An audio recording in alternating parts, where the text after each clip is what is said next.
यहाँ तक हमने बात करी थी लास्ट क्लास में चैप्टर नंबर 5 पे कि बारकोड पे हम डिस्कशन कर रहे थे कि बारकोड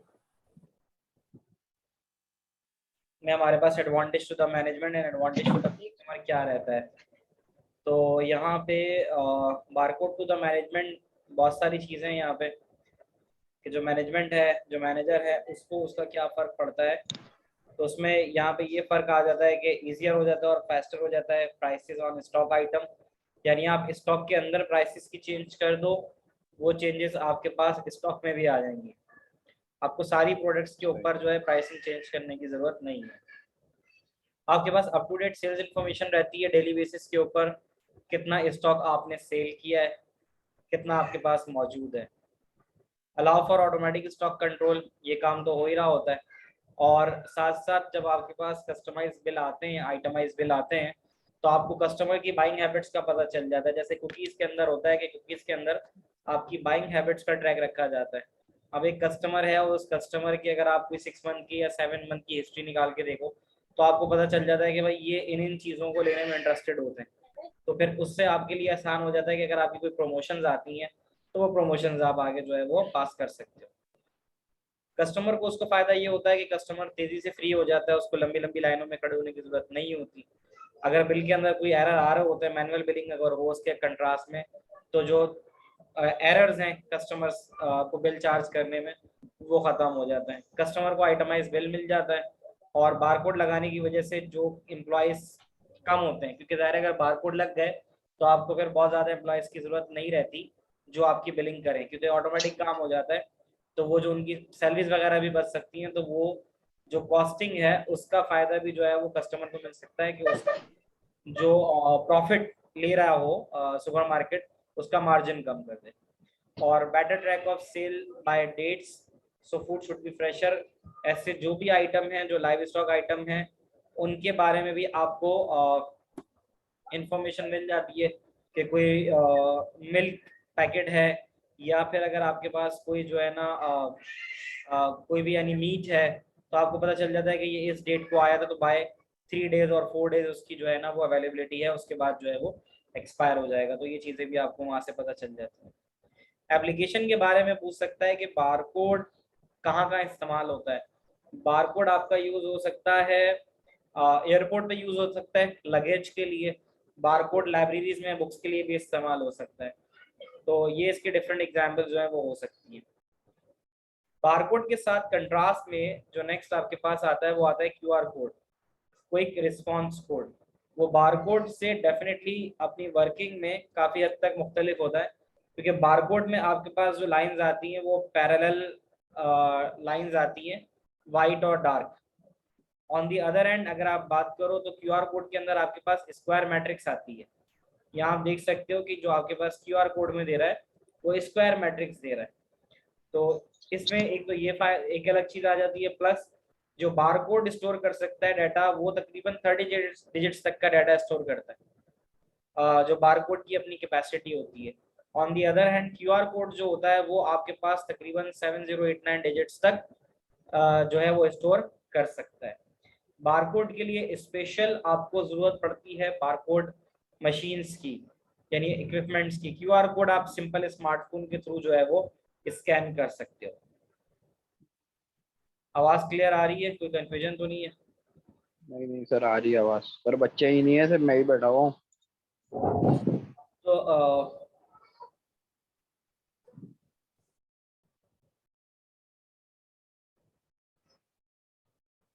तो ये चीज़ हमने डिस्कस कर ली थी कि भाई क्यूआर कोड जो होता है उसके अगर आप उसको डिफरेंशिएट करो तो क्यूआर कोड के आप देख सकते हो कि क्यूआर कोड का 730 डिजिट्स आपका बारकोड होता है।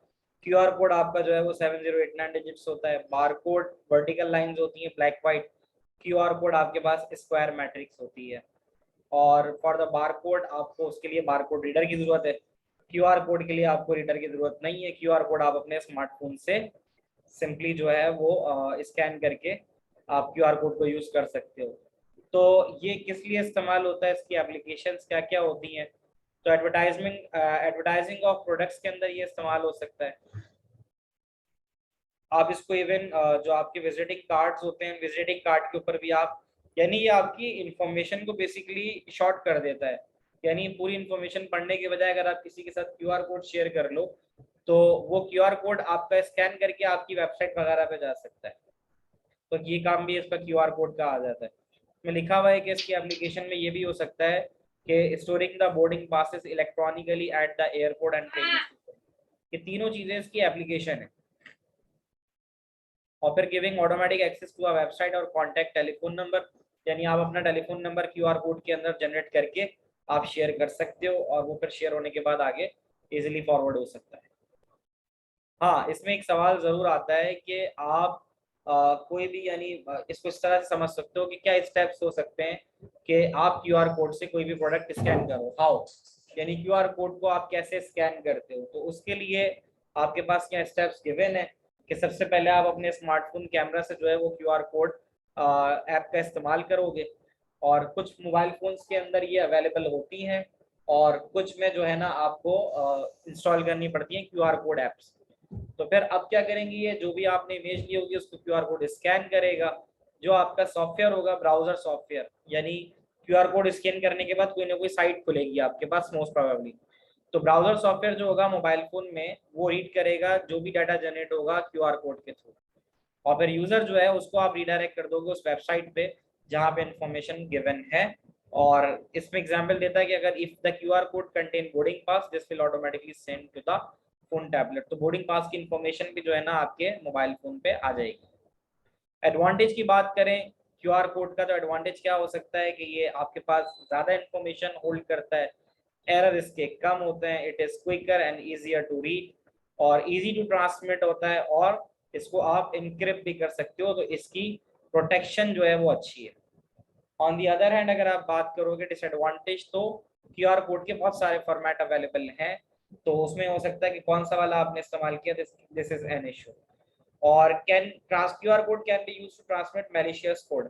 जैसे अगर कोई सॉफ्टवेयर बनाने वाली कंपनी और वो चाहती है कि उसका सॉफ्ट एंटीवायरस जो है वो ज्यादा मशहूर हो जाए, तो वो ऐसा भी लोगों को लालच दे सकती है कि भाई फ्री वाईफाई के लिए क्यूआर कोड एक्सेस करें। ऐसा होता है कि आपको बहुत सारी लोकेशंस के ऊपर जो है ना वो फ्री वाईफाई लिखा हुआ होगा और उसके नीचे लिखा हुआ होगा in order to get the free Q wifi scan the QR code. तो यूजर इस लालच में चला जाता है कि भाई फ्री के अंदर जो है ना वो इंटरनेट मिल जाएगा, लेकिन एंडेड अप जो होता है वो ये होता है कि वो उसका फोन हैक हो सकता है, उसका डाटा लॉस्ट हो सकता है या उसकी आइडेंटिटी थेफ्ट हो सकता है। तो this can be the problem with the QR code कि यहाँ पर ये इशू भी इसके अंदर आ सकता है।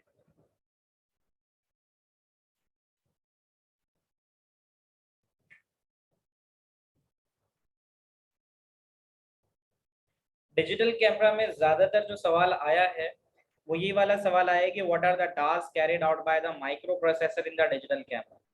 माइक्रो प्रोसेसर जो डिजिटल कैमरा में होता है वो क्या काम परफॉर्म करता है उसके अंदर माइक्रो प्रोसेसर। तो उसमें लिखा हुआ है कि वो शटर स्पीड को एडजस्ट करता है, नंबर वन। उसके अलावा इमेज को ऑटोमेटिकली फोकस करता है, उसके साथ साथ फ्लैश गन को ऑटोमेटिकली ऑपरेट कर रहा होता है। The next we have is aperture size. Aperture size इस तरह से समझ लो कि जो आपकी पिक्चर ली जाती है, ठीक है ना, तो मैं उसको अगर शेयर करूं तो अपर्चर साइज जो होता है वो बेसिकली कह सकते हो जो लेंस लगता है ना उस लेंस की का डायमीटर कितना हो सकता है। यानी वाइड लेंसेज भी इस्तेमाल होते हैं, नैरो लेंसेज भी इस्तेमाल होते हैं। तो यहाँ अगर आप देखो ये आपको नजर आ रहा होगा साइज ऑफ अपर्चर, तो लार्ज वर्सेस स्मॉल है, यानी ये वो इतना हिस्सा होता है जिसमें से आपकी लाइट पास होगी। तो आप देख सकते हो अपर्चर के कई सारे मुख्तलिफ साइजेस अवेलेबल हैं। f/16 भी है, f11 भी है, 8 भी है, 5.6 भी है, 1/4 भी और 2.8 भी है। तो अपर्चर साइज से फिर आपकी इमेजेस जो है वो मुख्तलिफ तरह से जो है वो प्रेजेंट हो रही होती है। तो ये इसका अपर्चर साइज होता है। नेक्स्ट अगर हम वापस आते हैं यहाँ पे, तो ये आपको याद रखने पड़ते हैं कि भाई what are the task carried out by the microprocessor in the camera. और फिर रिमूवल ऑफ रेड आई, आपकी जब पिक्चर खींचती है तो ज़ाहिर है आपकी आंखों से भी लाइट रिफ्लेक्शन हो रही होती है, और अगर आप लाइट के सामने कुछ इस तरह से मौजूद हो कि कैमरे की लाइट और जो लाइट आपके ऊपर पड़ रही है वो एक दूसरे के साथ रिफ्लेक्शन करते हैं, तो फिर उस वजह से आपके पास रेड आई का इशू आ जाता है। ये सवाल जरूर आ सकता है, what happen when a photograph is taken. अब अगर आप ये देखोगे तो ये पुरानी बुक में तो इस तरह से आई गेस गिवन शायद ना हो। तो यहाँ पर अगर आप देखो तो इस पैराग्राफ में इस तरह से गिवन नहीं है, लेकिन न्यू बुक के अंदर ये बात गिवन है कि what happens when a photograph is taken. Photograph जब आप लेते हो तो होता क्या है। तो यहाँ पे कहता है कि image is captured when light passes through the lens onto a light sensitive cell. यानी जब आपके पास लाइट सेंसिटिव सेल पे लाइट पास होके आती है तो उसमें बहुत सारे आपके पास जो है वो मिलियंस ऑफ टाइनी सेंसर्स होते हैं जो चार्ज कवर डिवाइस के तौर पे काम कर रहे होते हैं। तो हर सेंसर जो होता है वो पिक्सल के तौर पे काम कर रहा होता है। ये स्टेप्स आपको याद रखने होंगे when the what happens when a photograph is taken. तो आप लिख सकते हो कि image is captured when light passes through the lens onto light sensitive element or a cell. These are called CCD, and each sensor is referred to as the pixel because they are tiny components. उसके बाद जो आप image लेते हो वो image analogue होती है और इसको आपको कन्वर्ट करना होता है into 01, that is the digital one. तो एडीसी कन्वर्ट करता है इसको इलेक्ट्रिक चार्जेस के अंदर for each pixel into level of brightness, कि उसकी ब्राइटनेस ऑफ लेवल किस तरह से होगा और फिर वो आगे पास ऑन कर देता है।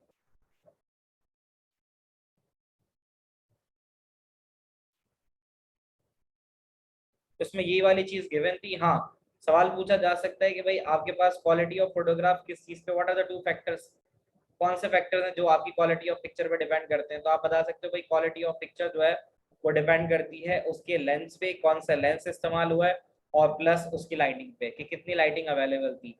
तो these are the two factors जहां पर आपको ये पता होना चाहिए कि क्वालिटी ऑफ फोटोग्राफ जो है वो इन दो चीजों के ऊपर मिलकर बनी हुई होती है। कीबोर्ड में यहाँ पर जो बताया आपको, एक तो वर्चुअल कीबोर्ड की बात कर रहा है। वर्चुअल कीबोर्ड वो हो सकता है जो फिजिकली मौजूद ना हो, तो ऑन स्क्रीन भी हो सकता है। तो एक ये भी हो सकता है, और फिर टच स्क्रीन टेक्नोलॉजी भी आप इस्तेमाल कर रहे हो तो इसमें मैक्सिमम बाय मैक्सिमम इस तरह की चीज पूछ लेता है कि आप कीबोर्ड यूज करते हो तो कीबोर्ड को यूज करते हुए आपको किस तरह के इश्यूज आ सकते हैं, उसके डिसएडवांटेजेस क्या हो सकते हैं। तो ये होता है कि जब आप फ्रिक्वेंटली कंप्यूटर कीबोर्ड का इस्तेमाल कर रहे होते हो तो आप एक इंजरी का शिकार हो सकते हो जिसको आप रेपिटेटिव स्ट्रेन इंजरी कहते हो। तो उससे बचने के लिए फिर वो कहता है कि भाई क्या आप इस्तेमाल कर सकते हो। तो फिर उससे बचने के लिए आप एर्गोनॉमिक कीबोर्ड का इस्तेमाल कर सकते हो। उसका डिजाइन कुछ इस तरह का होता है कि जो ईज प्रोवाइड करता है आपकी रिस्ट को, जो स्ट्रेस होता है ऑन योर रिस्ट वो इसको कम करता है।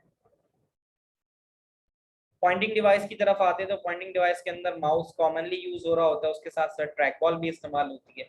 अमूमन ट्रैक बॉल का इस्तेमाल ज्यादातर गेमिंग के अंदर इस्तेमाल हो रहा होता है। कॉमनली तो आप जब बात करोगे तो आपके पास माउस का इस्तेमाल हो रहा होता है।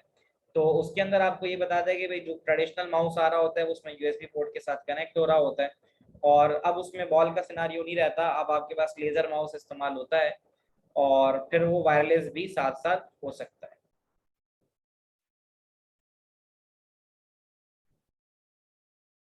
यहाँ बता सकते हो कि भाई what are the applications of the trackball. तो ट्रैक बॉल जो होता है वो आपके पास इंडस्ट्रियल इन्वायरमेंट के अंदर इस्तेमाल होता है जहाँ पे कोई कंट्रोल कंट्रोल करना है आपने, but they do not need to move. हाँ, ये एक फायदा है कि माउस को आपको, माउस के लिए एक तो फ्लैट सरफेस का होना जरूरी है। ट्रैक बॉल के लिए फ्लैट सरफेस का होना जरूरी इसलिए नहीं है क्योंकि ट्रैक बॉल के अंदर बॉल ऊपर होती है, माउस में जो बॉल होती है वो एट द बॉटम होती है।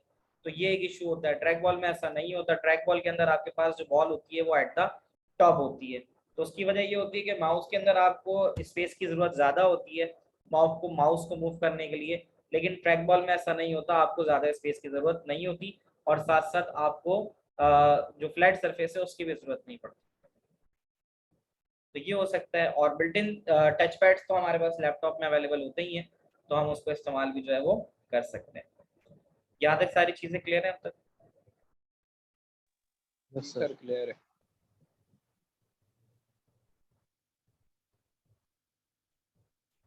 ये एक सवाल दूसरी बुक के अंदर, लेटेस्ट बुक के अंदर जो है ना ये पास पेपर में आया हुआ, तो इसको थोड़ा सा देख लेते हैं कि आपका कीबोर्ड कैसे काम करता है ना, how the computer recognize a letter pressed on keyboard। तो यहाँ पे इस तरह से होता है कि there is a circuit or membranes at the base of the key। तो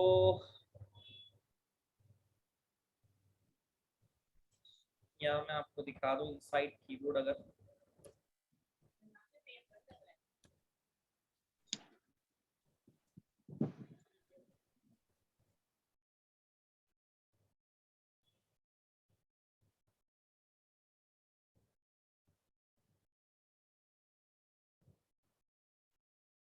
कुछ नजर आ रहा है आप लोगों को? जी सर, आ रहा है नजर। मतलब इनसाइड द कीबोर्ड देखो, एक तो आपके पास जो आपकी वो अपर, उसके नीचे ये एक रबर लगा हुआ होता है और उस रबर के नीचे ये सर्किट लगा हुआ होता है। तो वो जब आप प्रेस करते हो, वो सिलिकॉन इसकी बात कर रहा हूँ, ये जो यहाँ नजर आ रहा था ऊपर पहले, दिस वन, ये जो है ये यानी सिलिकॉन का होता है और ये फ्लेक्सिबल होता है। जैसे इसको आप मूव कर सकते हो, प्रेस करोगे तो ये ऊपर आ जाएगा। जैसे आपने देखा होगा भी बच्चों के खिलौने पॉपेट आ रहे हैं, तो ये एग्जैक्टली उस तरह से काम करता है। लेकिन ये वापस आ जाता है। पॉपेट में तो आपको उसको ऊपर से प्रेस किया फिर नीचे से प्रेस करना, तो उसमें जब प्रेस करते हो तो वो प्रेस होने पर ये जो सर्किट्स नजर आ रहे हैं, इन सर्किट्स के ऊपर जब वो टच करता है तो फिर ये कोऑर्डिनेट डिटरमाइन होता है कि हाँ भाई कौन सी जो की है वो प्रेस हुई है। तो ये तीन चीजें होती है, जैसे ये की है, की के नीचे का हिस्सा है, और फिर ये आपके बाद एक सर्किट है। सर्किट से पहले एक और चीज होती है, देखो ये इसके हाथ में देखोगे अगर आप, तो ये आपको सिलिकॉन का रबर सा नजर आएगा। तो ये रबर आपकी कीबोर्ड कीज के नीचे होता है। तो ये इस तरह से आप देख सकते हो, जैसे जैसे आप प्रेस कर रहे होते हो वैसे वैसे सर्किट जो है ना मीट कर रहा होता है। तो ये देखो, अगर आप ये देखो तो ये पिक्चर आ रही है कि देखो अपर कंडक्टिंग लेयर में बता रहा है कि टी इज द कैरेक्टर। आपने प्रेस किया, उसके नीचे आपके पास लेयर मौजूद है इंसुलेटिंग। जब आप प्रेस करोगे तो जो सर्किट मुकम्मल हो रहा होगा वो ब्रेक, देखो यहाँ पे रेड लाइन जो जा रही है ना, इस रेड लाइन को जैसे ही प्रेस करके आप प्रेस करोगे तो वो नीचे वाली रेड लाइन से जाके मीट करेगी, जिससे करंट फ्लो करेगा। ये बताएगा कि कौन सा कैरेक्टर जो है वो प्रेस हुआ है। तो ये आपके पास वो रबर होता है जो इनसाइड द कीबोर्ड मौजूद होता है, जिसको आप रबर मेम्ब्रेन्स भी कहते हो। तो ये आप एग्जाम्पल आप उसकी भी देख सकते हो, जैसे रिमोट कंट्रोल होता है। तो रिमोट कंट्रोल भी ऐसी काम करता है कि एक आपके पास ये रबर गिवन है, इसको प्रेस करोगे नीचे सर्किट है, तो ये एग्जैक्टली उसी के हिसाब से काम करेगा। तो ये पॉइंट जरूर आपको याद होना चाहिए। कहता है कि मेम्ब्रेन्स और circuit at the base of the keys. फिर आप एच की जैसी प्रेस करोगे तो वो सर्किट को कंप्लीट करेगा। फिर कंप्यूटर जो होता है उसको डिटरमाइन करेगा कि भाई कौन सी की प्रेस हुई है, और सीपीयू जो है रेफर करेगा index file to identify which character of the key is pressed. ASCII value का टेबल हमने पढ़ा था। एस की वैल्यू के अंदर हर जो है ना कैरेक्टर के अगेंस्ट उसकी कोई वैल्यू होती है तो वो रीड कर ली जाती है। तो ये स्टेप्स आपको डेफिनेटली याद करने होंगे। माइक्रोफोन और जो वो है आपका लाउड स्पीकर, वो वाइस वर्सा काम करता है। इसमें आपको समझना होगा, जैसे मैं आपसे बात कर रहा हूँ, मैं बोल रहा हूँ, तो मेरे पास भी लैपटॉप के अंदर माइक्रोफोन मौजूद है। उसका तरीकेकार ये होता है कि आपके पास एक सबसे पहले एक चीज कहलाती है डायफ्राम। तो वो डायफ्राम होता है मतलब उस मटेरियल का होता है जो फ्लेक्सिबल मटेरियल होता है, दैट कैन मूव, वो फोर्थ मोशन जो है वो परफॉर्म कर रहा होता है। तो उसमें होता है कि जो मेरी आवाज़ है, साउंड डेफिनेटली वेव की फॉर्म में मूव कर रहा होता है। तो जब ये साउंड आगे उस डायफ्राम पे हिट करता है, तो उसकी मूवमेंट की वजह से जो उसके पीछे आपके पास एक आयरन कोर लगा हुआ होता है, एक ये रॉड होती है, और उसके ऊपर आपका परमानेंट मैग्नेट वो जो होता है ना वायर, वो रैप हुआ होता है, जिसकी वजह से करंट फ्लो करता है। तो यहाँ पर अगर आप देखो, इसमें भी यही चीज़ बता रहा होगा कि यहाँ पे तो इतनी डिटेल में इसने ये बात नहीं बताई माइक्रोफोन को लेके, लेकिन इसकी जो वर्किंग है वो यही बताती है कि आपके पास जो माइक्रोफोन इस्तेमाल हो रहा है उसके अंदर आपके पास ये एलिमेंट्स होते हैं। डायफ्राम होता है। डायफ्राम जो है वो कुछ इस तरह का होगा इनसाइड, अगर आप देखो।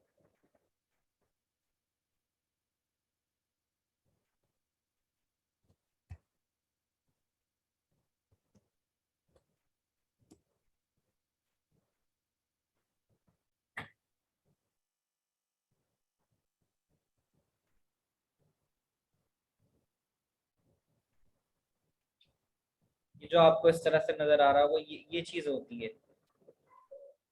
जब आप बोलते हो तो इसकी जो मोशन परफॉर्म होती है उसकी वजह से जो मैग्नेट पे जो वायर रैप अप हुआ हुआ होता है, उसकी मूवमेंट की वजह से जो है ना वो फिर आपका साउंड जो है ना वो प्रोड्यूस करके कंप्यूटर में पहुंचा रहा होता है। तो आपको आपके समझने और जानने के लिए इतना ज़रूरी है कि आप ये बता सकते हो कि आपके पास जो माइक्रोफोन है उसमें एक आपके पास डायफ्राम होता है। आपकी साउंड वेव जब उस डायफ्राम के ऊपर हिट करती है, तो जिसकी वजह से वो जो कॉइल रैप हुआ है अराउंड द मैग्नेट, वो एक मोशन प्रोड्यूस करता है, go to and fro motion. और उस टू एंड फ्रो मोशन की वजह से जो सिग्नल है वो पास हो जाता है टू द सिस्टम। तो ये सवाल आया हुआ है इसके अंदर कि भाई किस तरह से आपका साउंड जो है वो प्रोड्यूस होता है। तो आप देखो यहाँ लिखा हुआ भी है कि जब आप साउंड प्रोड्यूस करोगे,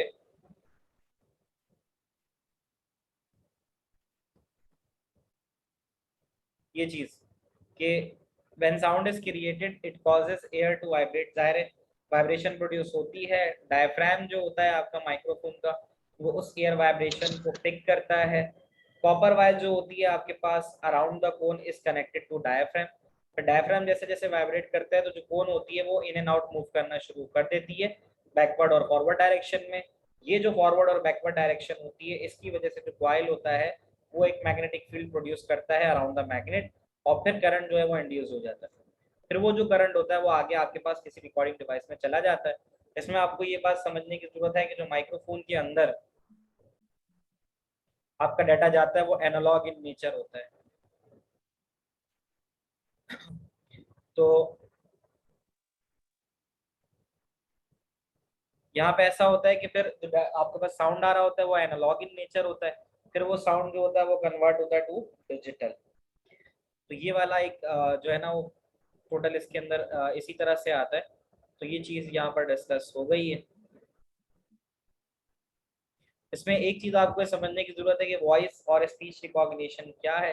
देखो वॉइस रिकॉग्निशन के अंदर तो ऐसा है जैसे मैंने पासवर्ड अपना बोला और मेरी वॉइस को उसने रिकॉग्नाइज किया और वो पासवर्ड मैच कर गया, वॉइस रिकॉग्निशन ये वाला सिनारियो होता है। और स्पीच रिकॉग्निशन थोड़ा सा मुख्तलिफ है। स्पीच रिकॉग्निशन आपका इस्तेमाल उस वक्त होता है जब आप कुछ बोलो और वो टेक्स्ट में कन्वर्ट हो जाए। स्पीच रिकॉग्निशन ये चीज़ है। वॉइस तो ये है कि आप कहते हो कि भाई आपने एक पासवर्ड अपने मोबाइल पे वॉइस का लगाया हुआ है, आप अपनी वॉइस से कुछ बोलोगे और आपका सिस्टम एक्सेस दे देगा आपको, तो वो चीज़ तो वॉइस रिकॉग्निशन कहलाती है। स्पीच रिकॉग्निशन की एग्जाम्पल है गूगल असिस्टेंट हो गया या सीरी हो गया, जिसमें आप बोलते हो और वो बोला गया वर्ड जो होता है वो टेक्स्ट में तब्दील हो जाता है और फिर उसी की बेस के ऊपर सर्च होता है। यानी ये उनके लिए इस्तेमाल होता है जो हैंडीकैप्ड होते हैं, तो वो जो कमांड देना चाहते हैं वो कमांड देते हैं, वो कमांड फिर कन्वर्ट इनटू वर्ड्स हो जाती है और फिर वर्ड्स से जो है ना जो भी आपने बोला गया होता है वो चीज़ आपको सर्च करके ला दी जाती है। तो ये एक फर्क होता है आपके पास स्पीच और वॉइस रिकॉग्निशन का। तो कह रहे हैं voice recognition is used in car to allow the driver to say command make warmer switch on GPS और ओपन विंडो। यहाँ पे आपका बोला गया जो साउंड है वो टेक्स्ट में कन्वर्ट नहीं होगा। ये है आपका वॉइस रिकॉग्निशन। टच स्क्रीन की तीन टाइप्स हैं, कैपेसिटिव, रेजिस्टिव और इंफ्रारेड। तो ये आपको याद होनी चाहिए टच स्क्रीन की तीनों टाइप्स। इसके कंपैरिजन ही है। अमूमन पास पेपर में जो इसका सवाल आया है वो यही आया है कि कोई एक टाइप आप अपनी मर्जी से उठा लो, या फिर ऐसा भी होता है कि सर्ट खुद ही वो टाइप दे देता है और कहता है कि आप इसको जो है वो एक्सप्लेन करो। तो आपको देखो दो जो आपके पास टाइप्स आएंगी, एक कैपेसिटिव है और इंफ्रारेड रेजिस्टिव है। उसमें तकरीबन एक ही तरह का काम होता है, उसमें दोनों जगहों पे ग्लास लेयर का इस्तेमाल होता है। एक जो आपके पास रेजिस्टिव होती है ना उसके अंदर आपकी बस जो लेयर होती है, लेयर दो उसमें भी होती है लेकिन फर्क ये इतना आ जाता ये है। वांगड़ो क्या होता है? तैयब कुछ कह रहे हो? सर, वो कुछ नहीं सर, मुझे पता नहीं था, माइक चला हुआ है, भाई को कुछ कह रहा तो यहाँ पर अगर आप देखोगे तो टच स्क्रीन की ये तीन टेक्नोलॉजीज हैं। तो ये पूरा पूरा बस इसी का सवाल आता है आपके पास कि भाई टच स्क्रीन में क्या होता है। आप बताओगे तीन तरह की है, कैपेसिटिव, इंफ्रारेड, रेजिस्टिव। अगर आप कैपेसिटिव की बात कर रहे हो तो आपको इतना याद होना चाहिए कि भाई कैपेसिटिव में मैनी लेयर्स होती हैं जो कैपेसिटर की तरह से काम करती हैं और उसमें अमूमन ग्लास लेयर का इस्तेमाल होता है। आप जब टॉप ग्लास लेयर टच करते हो तो इलेक्ट्रिक करंट चेंज होता है और कोऑर्डिनेट्स जहाँ पे स्क्रीन पे टच किया गया है वो डिटरमाइन कर लेते हैं ऑनबोर्ड प्रोसेसर। इसमें यही दो पॉइंट आपने याद लिखने हैं, इसके 3 से 4 मार्क आपको मिल जाते हैं। बेनिफिट कैपेसिटिव का होता है मीडियम कॉस्ट टेक्नोलॉजी है, स्क्रीन विजिबिलिटी धूप में अच्छी होती है और इसमें आप मल्टी टच कर सकते हो और ड्यूरेबल होती है। बहुत ज्यादा कहीं आप सख्ती से कोई चोट लगाओगे तो टूटेगी, वरना वो अपनी जगह रहती है। और उसका ड्रॉबैक ये हो सकता है कि आप इसको जो है बेयर फिंगर से जो है यूज कर सकते हो या स्टाइलस से, यानी अगर आपने कोई ग्लव्स वगैरह पहने हुए तो आप इसको इस्तेमाल नहीं कर सकते। इंफ्रारेड की बात करते हैं। इंफ्रारेड के अंदर आपके पास हीट और ऑप्टिकल दो अलग चीजें आती हैं। इंफ्रारेड ऐसे समझ लो कि आपकी स्क्रीन के अगेंस्ट बहुत सारे इंफ्रारेड सेंसर लगे हुए हैं और उन सेंसर्स पे जब आप कोऑर्डिनेट को टच करोगे तो वो जो बीम ब्रेक होगी वहां से पता चल जाएगा कि आपने किस हिस्से को छुआ है। तो ये कहीं पे यहाँ पे किस तरह से आ रहा था, ये आ रहा था ना कैपेसिटिव, और ये इस तरह से कैपेसिटिव में इसी तरह बताता है कि आपके पास एक प्रोटेक्टिव लेयर है, एक कंडक्टिव और एक ग्लास सबस्ट्रेट है। तो ये इस तरह से कुछ काम करते हैं। हाँ, एडवांटेज तो यहाँ पे सेकंड वाली बुक में भी गिवन है, मैंने आपसे शेयर भी की होगी। आपको इसमें ज़्यादातर यही है कि एडवांटेज और डिसएडवांटेज और उसकी वर्किंग के बारे में देखना है। तो कैपेसिटिव की तो मैं बता चुका हूँ आपको। इंफ्रारेड देखो, ये चीज़ बता रहा हूँ कि इंफ्रारेड में जैसे जो ग्लास आपका है, जो सामने की स्क्रीन है, उसमें इस तरह के इंफ्रारेड सेंसर लगे हुए होते हैं दोनों तरफ। तो कहते हैं sensor detect the infrared radiation if any of the infrared beam is broken. आप जब टच करोगे स्क्रीन पे तो बीम ब्रेक होगी।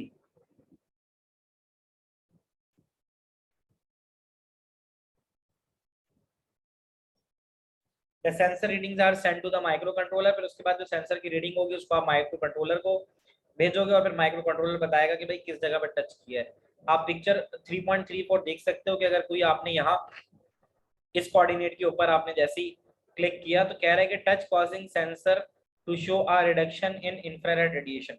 ज़ाहिर है दोनों तरफ से रेडिएशन निकल रही है, जब आप टच करोगे तो ज़ाहिर बीम ब्रेक होगी, और वो बीम ब्रेक होना जो है वो बताएगा कि एग्जैक्ट पोजीशन कहाँ पर स्क्रीन टच हुई है। इसके एडवांटेज और डिसएडवांटेज आपके पास यहाँ गिवन है कि आप जो है ना मल्टी टच जो है वो अलाउ करता है, स्क्रीन ड्यूरेबिलिटी अच्छी होती है, ऑपरेशन जो है वो अफेक्ट नहीं होता स्क्रैच से। डिसएडवांटेज ये हो सकता है कि वाटर और मॉइस्चर, वाटर है मॉइस्चर है, उससे आप इसका उससे जो है ना वो डैमेज हो सकता है इसके ऊपर डेफिनेटली। ये इसका एक डिसएडवांटेज हो सकता है। सेंसिटिव टू लाइट इंटरफेरेंस भी होता है, अगर लाइट इंटरफेरेंस होगा तो भी सेंसिटिव हो सकता है ये। प्लस जो है possible for accidental activation to take place if the infrared beams are disturbed in some way. जेब में रखा हुआ है आपने और जेब में रखने की वजह से जो है वो आगे पीछे किसी भी वजह से हो रहा है, तो वो भी ऐसा हो सकता है कि सम टाइम के भाई किसी को गलती से कॉल लग गई और जो है ना वो बहुत सारी चीज़ें इसकी हो सकती हैं। तो एक्सीडेंटली भी जो है वो कनेक्टिविटी आपको ये प्रोड्यूस कर सकता है, तो वो भी आपके लिए कहीं ना कहीं नुकसान का बाइस हो सकता है। रेजिस्टिव टच की बात करेंगे, ये होता है अमूमन बैंक्स वगैरह में। जो आपने देखा होगा ना कि जब आप बैंक में जाते हो तो एक मशीन लगी हुई होती है जहाँ से आप टिकट कलेक्ट करते हो। तो कहते हैं ना this make use of upper layer of polyester. इसमें ये फर्क होता है कि यहाँ पर जो अपर लेयर होती है वो ग्लास की नहीं होती है, वो पॉलिस्टर के लिए होती है। जब आप टॉप पॉलिस्टर की लेयर को टच करते हो तो टॉप और बॉटम लेयर जो होते हैं वो सर्किट को कंप्लीट करते हैं, और फिर से जो सिग्नल है वो भेज दिया जाता है माइक्रो प्रोसेसर को जो उसको कैलकुलेट कर लेता है। उसके अगेंस्ट अगर आप बात करो, टेक्नोलॉजी ये सस्ती होती है, महंगी नहीं होती है। तो यहाँ पर अगर आप देखो तो क्या कहता है कि यहाँ पे इसको आप जो है ना बेयर फिंगर के साथ, स्टाइलस और ग्लव्स के साथ इस्तेमाल कर सकते हो। डिसएडवांटेज ये होता है कि इसकी टच सेंसिटिविटी लो होती है, आपको थोड़ा जोर से इसको प्रेस करना होता है। मल्टी टच को सपोर्ट नहीं करता है, इसकी स्क्रीन रीडेबिलिटी जो होती है वो स्ट्रॉन्ग नहीं होती। और फिर क्योंकि पॉलीमर से बना होता है, प्लास्टिक की चीज जो होती है वो वल्नरेबल टू स्क्रैच होती है, उसके ऊपर स्क्रैच जल्दी पड़ जाता है। तो ये जो है स्क्रैचेस वगैरह से ज्यादा जल्दी डिस्टर्ब हो जाती है। यहाँ तक कि अभी सारी बातें क्लियर है।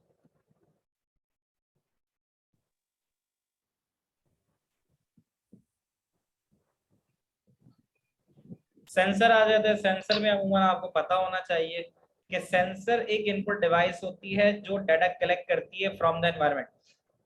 तो लिखा हुआ है कि sensor are device which read और measure physical property. Physical property जैसे टेम्परेचर क्या हो रहा है, स्पीड क्या है, जो मेजर कर रहा होता है चीजों को, वो आपका सेंसर कहलाता है। सेंसर बहुत सारे आपको, हर सेंसर की कम से कम दो एप्लीकेशन पता होनी चाहिए। जैसे टेम्परेचर सेंसर बता रहा है भाई, वो कंट्रोल करता है सेंट्रल हीटिंग और प्रोसेसिंग, केमिकल प्रोसेस के अंदर इस्तेमाल होता है।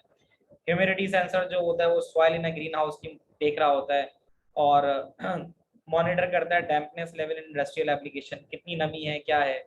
लाइट आप इस्तेमाल कर सकते हो स्ट्रीट लाइट के केस के अंदर, और हेडलाइट वगैरह जो गाड़ियों की चल रही होती है वहां देख सकते हो। इंफ्रारेड आप मोबाइल फोन के अंदर भी इस्तेमाल कर सकते हो, या विंडो स्क्रीन का वाइपर है उसके लिए इस्तेमाल कर सकते हो, या किसी बिल्डिंग के अंदर जो लोग दाखिल हो रहे हैं उनको काउंट करने के लिए इंफ्रारेड इस्तेमाल कर सकते हो।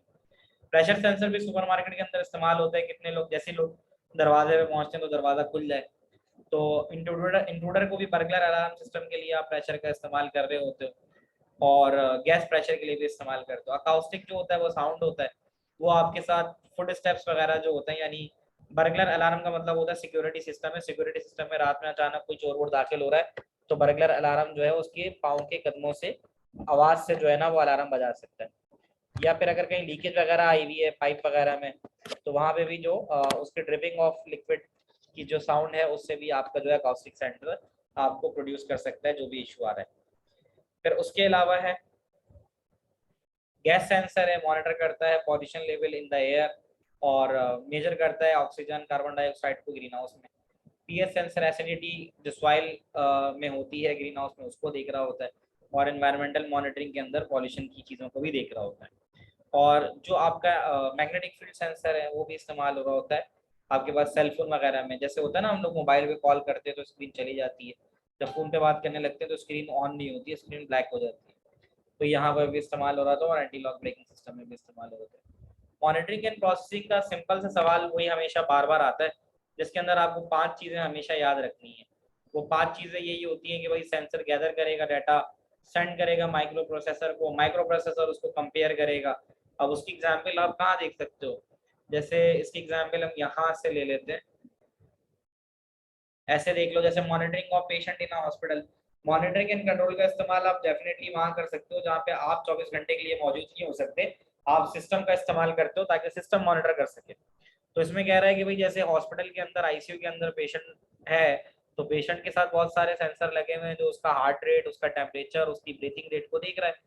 तो ये सेंसर लगे हुए हैं और ये कंप्यूटर को डाटा भेज रहे हैं। अब उसमें एक जो वैल्यू है वो सेट कर दी जाती है कि भाई अगर टेम्परेचर इससे ज़्यादा होने लगे या हार्ट रेट कम होने लगे या ब्रीथिंग रेट कम होने लगे तो फौरन अलार्म बज जाए। तो वो यही कह रहे हैं कि सेंसर जो है वो कॉन्स्टेंटली डाटा लेता रहेगा और कंप्यूटर को भेजता रहेगा। कंप्यूटर जो है वो सैंपल करेगा उसको फ्रीक्वेंट इंटरवल पे, यानी 10 सेकंड, 20 सेकंड, 30 सेकंड के उसके ऊपर डाटा वैल्यू जा रही है, और फिर जो रेंज ऑफ एक्सेप्टेबल वैल्यू होंगी वो कंप्यूटर में डाल दी जाएंगी। फिर उसके बाद नेक्स्ट क्या होगा, कंप्यूटर जो है वो कंपेयर करेगा जो वैल्यू सेंसर से दी गई होगी उसको उससे जो कंप्यूटर में मौजूद है। अगर कोई भी चीज़ ऐसी होगी जो एक्सेप्टेबल रेंज से बाहर होगी तो फिर उस केस के अंदर क्या करेगा, कंप्यूटर जो होगा वो अलार्म बजाना शुरू कर देगा। अगर डाटा जो है वो सेंसर का विद इन द रेंज रहता है तो फिर आपको उसका कोई ग्राफिकल डाटा या कोई भी चीज़ जो है मिल जाएगी, और अगर वो आउटसाइड होना शुरू होता है तो फिर आपको उसकी भी जो है वो अलार्म की सूरत में आपको वो चीज़ मिल जाएगी। एग्जाम्पल एक और हो सकती है, स्ट्रीट लाइट होती है, यानी शाम होने लगती है, अंधेरा होने लगता है, तो आपके पास वैल्यू जो है ना ऑलरेडी स्टोर होती है आपकी स्ट्रीट लाइट्स के अंदर के। अगर जो ल्यूमिनस इंटेंसिटी यूनिट होता है लाइट का, तो जैसे ही आप जो है ना रोशनी कम होने लगती है तो कह रहे हैं ना कि लाइट सेंसर जो होता है वो सेंड करता है एडीसी इंटरफेस को, डिजिटल डाटा जो है ना उसको माइक्रो प्रोसेसर को भेजता है। माइक्रो प्रोसेसर हर मिनट के ऊपर चेक कर रहा होता है। अगर data from the sensor is less than value stored in memory, आपने कहा है कि भाई लाइट तब तक जलनी चाहिए जब तक इतनी वैल्यू हो, यानी 50 यूनिट अगर लाइट का मौजूद है तो आपका इसको जलाने की जरूरत नहीं है स्ट्रीट लाइट को।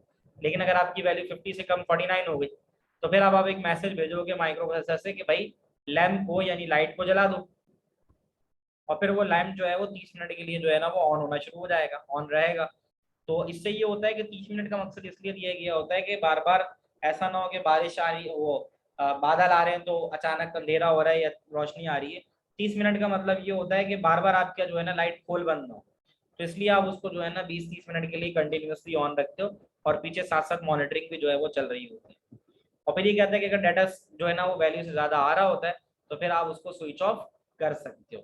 जो लैंप होता है फिर उसको आप स्विच ऑफ कर सकते हो, तो उसको आप 30 मिनट के लिए स्विच ऑफ कर सकते हो। यानी ये वाला काम है कि जब आप सुबह की बात करो, सुबह जब रोशनी होना शुरू हो जाती है तो फिर आपके पास ये होता है कि लाइट ऑफ कर दी जाती है।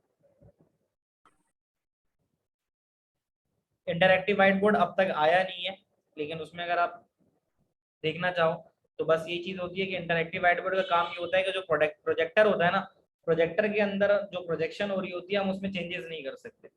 तो इसमें ये होता है कि इंटरएक्टिव व्हाइट बोर्ड जो होता है वो अलाउ करता है computer images to be displayed using digital projector, यानी आप व्हाइट बोर्ड के ऊपर वहां पर जो है ना direct then and there changes कर सकते हो।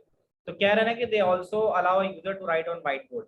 तो आप उसी बोर्ड के ऊपर जो भी इमेज दिया गई, तस्वीर आ रही है, कुछ भी आ रहा है, आप उसको लिख सकते हो, चेंज कर सकते हो, टेक्स्ट उसके ऊपर ऐड कर सकते हो, ड्राइंग बना सकते हो, और उसको फिर इंस्टो वो अपने पास स्टोर भी कर सकते हो। तो इसमें ज़्यादा आपको याद करने की ज़रूरत नहीं है, बस आप ये करोगे कि interactive whiteboards are devices that allow computer images to be displayed on whiteboard using the digital projector.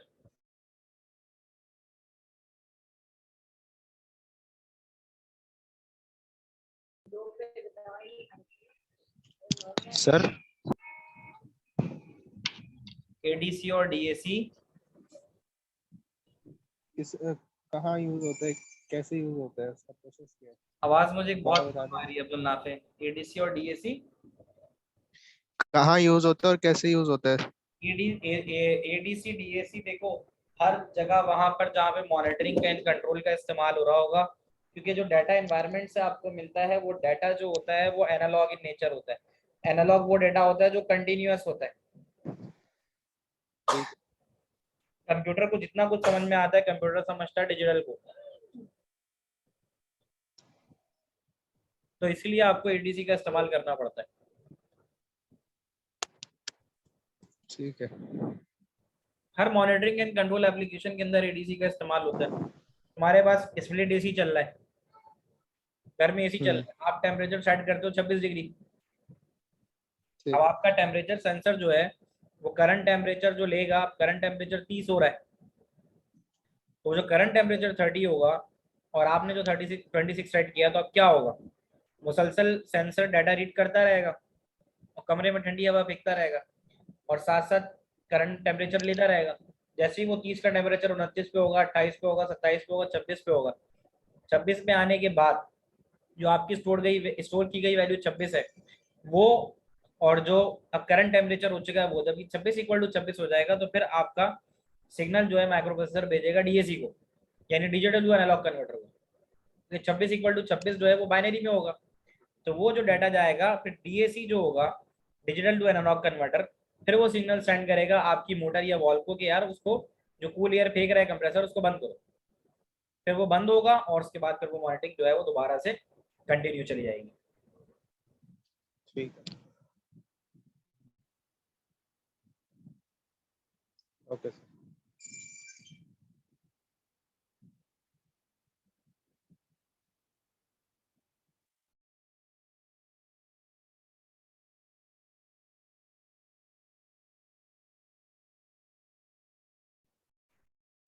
इसमें अब तक जितना भी सवाल आया आपके पास इंकजेट और लेजर प्रिंटर के ऊपर, उसमें एक तो ये स्टेप आ जाता है, ये दोनों में 4 स्टेप्स तो तकरीबन सेम ही है। अच्छा, इसमें एक बात और समझने की होती है, जैसे इंकजेट प्रिंटर है, इंकजेट प्रिंटर आपका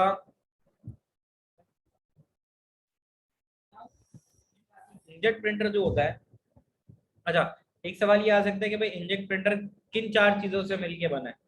इंकजेट प्रिंटर में डेफिनेटली एक प्रिंट हेड तो होगा ना, जो पेपर पे प्रिंट करेगा उसको आप प्रिंट हेड कहते हो। तो उसके अंदर आपके पास नोजल होंगे जो इंक के ड्रॉपलेट्स स्प्रे करेंगे पेपर पे, नंबर 1। फिर एक तो हो गया आपका प्रिंट हेड, एक चीज आपकी होती है इंक कार्ट्रिज, उसकी भी आपको जरूरत रहेगी। दूसरी चीज आपके पास, तीसरी चीज क्या हो सकती है, एक स्टेपर मोटर और बेल्ट, जो आप नीचे ट्रे में, मतलब इसको ऐसे समझ लो कि पेपर फीट समझ लो। पेपर फीट का मतलब है कि जो ट्रे जहां पर पेपर डाला जाता है, ये तीसरा कंपोनेंट है आपका इंकजेट के अंदर। और चौथा जो स्टेप है वो है कि स्टेपर मोटर और a belt which moves the print head assembly across the page from side to side, यानी जो आपकी प्रिंटिंग होती है वो ज़ाहिर है इंक की कार्टेज एक किनारे से दूसरे किनारे जाएगी। आई गेस मैंने शायद पहले भी आपसे दो छोटी छोटी वीडियोस थी इंकजेट और लेजर की वर्किंग की, आपने आपको याद है या मैं दोबारा आपसे शेयर करूं?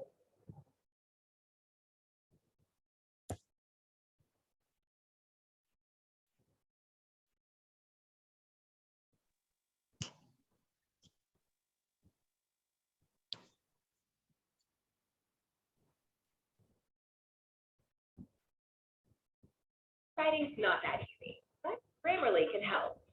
This sentence is grammatically correct.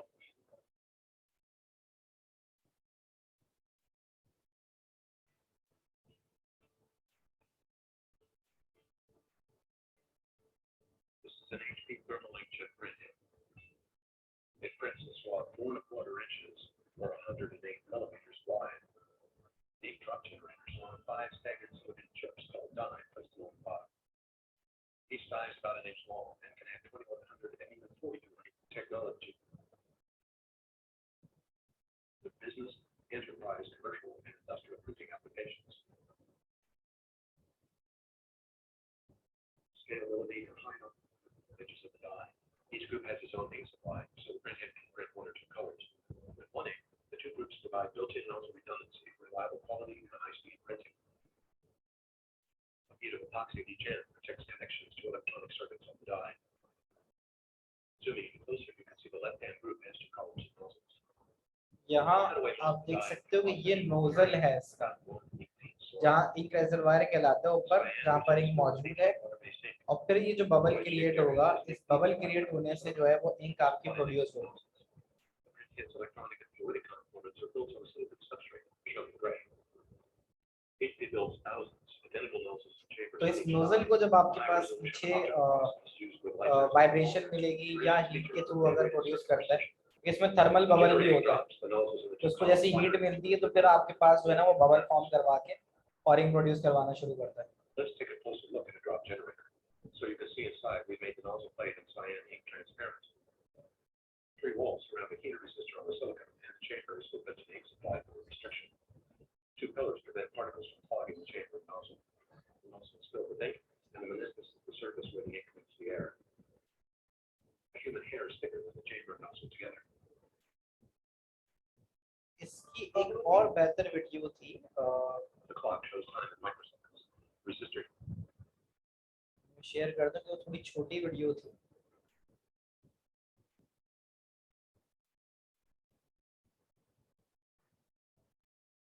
आवाज आ रही है मेरी?